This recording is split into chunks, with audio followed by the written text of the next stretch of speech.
In today's video, I'm sharing with you my top 3 favorite sites to submit photos and videos to as a stock contributor.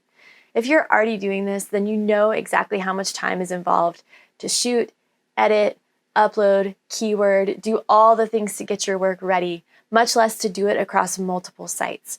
So it's really important that you're picking the right sites to make it worth your time. To compare these different sites, I'm going to cover 3 main areas. Number 1, how much I've earned on each of the sites. Number 2, how easy it is to use their website and contributor interface to make new uploads and do different things. And number 3, how picky they are when it comes to accepting new footage and new photos from contributors.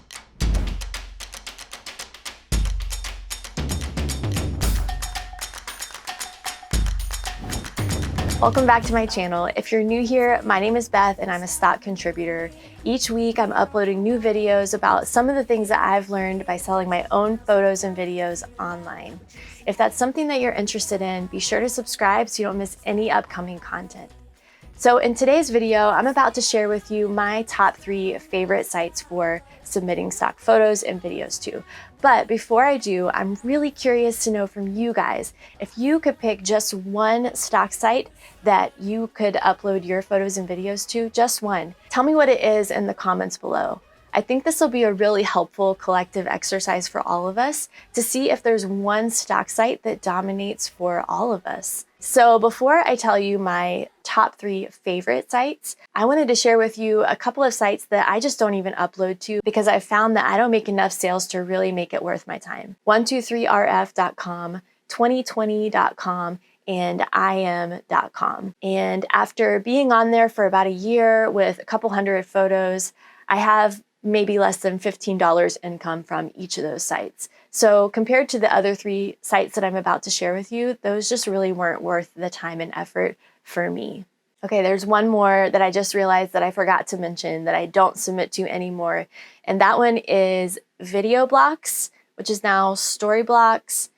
And I don't know, they've made a lot of changes over the years since I was a contributor with them. I had waited for about 4 or 5 months and they still hadn't even reviewed the footage that I submitted. Since that point in time, they have changed courses. I think they've rebranded and changed some things. And so if any of you have had success with Storyblocks recently, definitely leave that in the comments below and let us know. But for now, I no longer submit any of my work to Storyblocks. All right, so let's move on to my top 3 favorite sites. And many of you, if you've seen my other videos, you may already know these top 3 sites. Number 1, Shutterstock.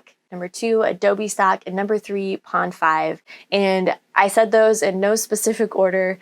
I'm gonna get through and rank each of those according to different factors in just a minute. So first we're gonna talk about earnings. Let's compare how much I actually earned from each of these sites. Is there one site where you can actually make way more money than the others? And it includes videos and photos. So Shutterstock, I've made $2,932.77.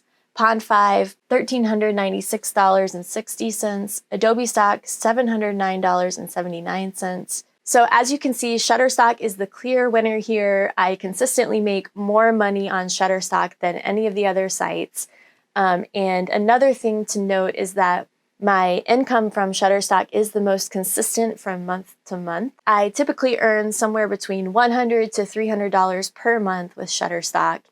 And that doesn't really change month to month. Versus Pond5 and Adobe Stock, my income tends to jump around a lot more. So I might have months where I make $300 and then I might have another month where I make $0 or $30. So if consistency is really important to you, then Shutterstock is the clear winner here. The next thing I want to talk about is the ease of use with each of these sites. It is also really important because of the time that you're going to spend uploading and keywording so many files that it's easy to use the interface on each of these sites. So which one wins in this category? When it comes to ease of uploads, I think that Pond5 has one feature that I really like, and some of you may like this or you may not care, but on Pond5, when you're uploading new footage, you don't actually have to use a third-party FTP host to upload your footage. You can actually upload your footage directly through their site, which just cuts out one extra step that you don't have to worry about. For those of you who don't know what an FTP host is, I will try to cover that in an upcoming video, but basically you have to use another program to upload your footage to the site. You can't just do it directly through the site, and that's the case with Shutterstock and Adobe Stock. Now, you may prefer to use an FTP host to upload to Pond 5, and you can do that too. They give you both options, so you can upload through the site or you can do it through an FTP host, and I like that they give you that flexibility. Now, when it comes to keywording, which is also really important for stock contributors, Shutterstock is my favorite. Let's jump into the interface. I'm going to show you how just a couple of their tools actually work. Okay, so here we are in the main Shutterstock contributor window. I've already uploaded a few videos that I'm planning on submitting today, so I just wanted to walk you through and show you really quickly how their interface works on here. First, you're going to go over here to submit content, and again, I've already uploaded my media here under videos, so you can see here are all the clips that I'm ready to submit. I'm just ready to keyword and get them up on the website. If you click on one example here, and you can click on as many as you want at one time, then you're going to go over here and you can click on find more keywords, and you're going to type in baby clapping, some kind of really broad just description of what you're just trying to find other similar video clips. You're going to click on just a handful that look pretty similar to what's happening with your video. Shutterstock will start suggesting some keywords over here. They have most relevant and then more options. And just so you know, in today's video, I wanted to keep this short and simple and just show you how the interface works. I'm not going to be getting into the details of different strategies that I use for keywording, because that is a whole nother video and a whole nother topic that definitely deserves a lot more time and attention. But for today, I just wanted to quickly show you how these tools work on the website, so you'll understand how good Shutterstock is at making this process easier for you. So let's just say we wanted to do clapping, baby, portrait, little. As you add these different things over here, they're going to come up in your keywords, and then you can just do attach to selected and see how when we come back over in this screen, it's preloaded our keywords that we selected, and you can select up to 50 of them, or you can select just a handful, and then you can start typing in your own keywords. Once you're happy with your keywords, let's say that you wanted to paste them onto some of your other clips, all you would do is go over here to copy keywords. You'd come over to a different clip, and then you would just simply paste those in, hit enter, and then there you go. Other things that they make easy for you on here is entering a description. This is just 1 or 2 sentences about your clip, and it is really important. This is where you want to make sure that you do include relevant keywords, long tail keywords. Again, we'll talk about those strategies in an upcoming video. And then another great thing about Shutterstock is that they allow you to enter 2 different categories here. So really easy to use. I really like this interface. It just makes it very user-friendly, and you could submit multiple clips at one time. So let's hop on over to Adobe Stock. I want to show you how theirs looks real quick. These are the same clips. They're all ready to go. I just need to keyword them. So if you come over here, this is where you're going to put in your keywords. To me, this is tedious to do them one by one. So the way that I do this is I start in Shutterstock and I get all my keywords ready, and then I just copy, and then I come on over to my other 3 sites and I click this over so you have a box and it's easier to just paste a bunch of them, and then I paste them all in at one time. And then just like with Shutterstock, you can submit multiple clips at one time, so you would just highlight both of those, and then you can make all the changes to both of those videos at once.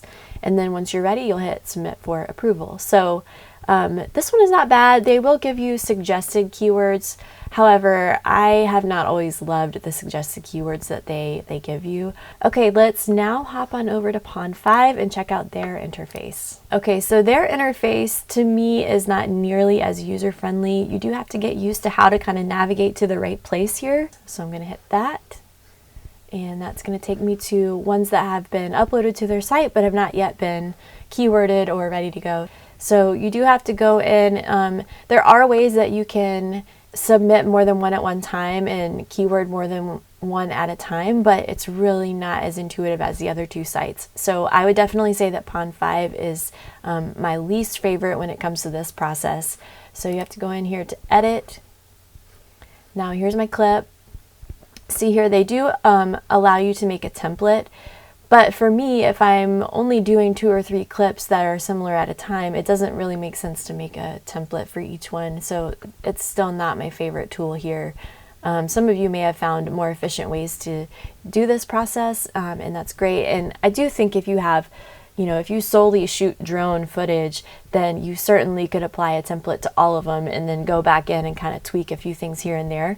That would make your work process a lot quicker. So that's not to say that this tool isn't useful. I definitely do think it's useful, but in my situation, it's not always the most helpful. So here's where you would put your title and your description. You can specify a lot of details here if they matter to you, especially if you have editorial content. It doesn't include audio. You can set your own pricing with Pond 5, which is a really nice feature that a lot of people take advantage of. And we can talk about that more in another video as well, strategies that make sense for getting more footage downloaded. If that's something you guys are interested in, let me know about that, and I'll plan another video in the future. They also give you suggested keywords here, which you may or may not want to use. I have found their keywords to be pretty good generally, but again, you can always use your own. So here you can make it a text box as well, and then that way you can just delete and put in your own there. Then you can add collections to your little contributor site right there. And then you can also add additional info if you want for the future. And then once you've done that, you can save and submit for review, and that clip is ready to go. So that's just a quick little overview of the 3 sites. You can decide which one you prefer the most. I like Shutterstock the most, and then I would say Adobe Stock, and then my least favorite is Pond 5. If you're already a stock contributor, then you know exactly how frustrating it can be to get your work all ready to go, get it up there, keyworded, everything, only to have it rejected by the stock sites. That's so frustrating that you spent all that time and they won't even accept it. And some of the stock sites are a lot more picky than others when it comes to those acceptance rates. So let's compare these 3 sites. In this category, Pond 5 is the clear winner when it comes to the highest acceptance rates. Pond 5 hardly ever rejects any footage or photos. By the way, don't submit photos to Pond 5. They really don't sell on Pond 5. I think they're exclusively trying to push video these days. But the only reason why Pond 5 might reject your clips is if they don't have a copyright release. So that's a great thing about Pond 5. You really don't have to worry about that. And then number 2 on this list is Shutterstock. They're kind of middle of the road. They tend to do a good job accepting new photos and videos. A couple of reasons why they might not get accepted are if you don't have a proper copyright or a model release, if your footage is really shaky or grainy or just not well lit. But other than that, they're pretty good at accepting what you submit. Last on the list for this category is Adobe Stock. Adobe Stock is pretty picky when it comes to new photos and videos.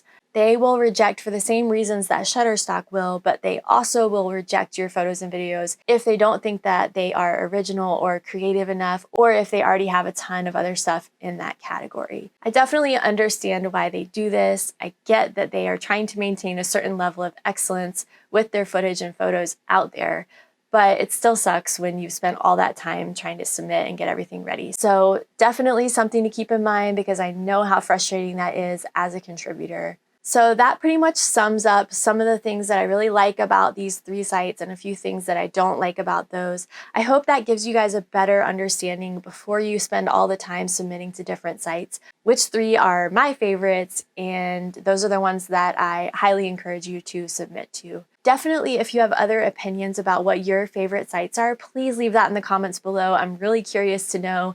And we all have different experiences with things. We all shoot different genres and different styles. So your experience might be different than mine. Let's help each other out and share this knowledge. I hope you've enjoyed this video, and I'll see you guys soon.